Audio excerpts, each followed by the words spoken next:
Selamat pagi murid-murid.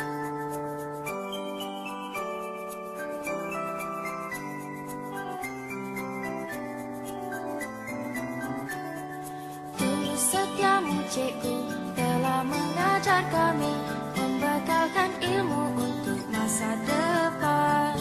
Dari ABCDE 1, 2 dan 3 hingga aku tahu baca dan kira.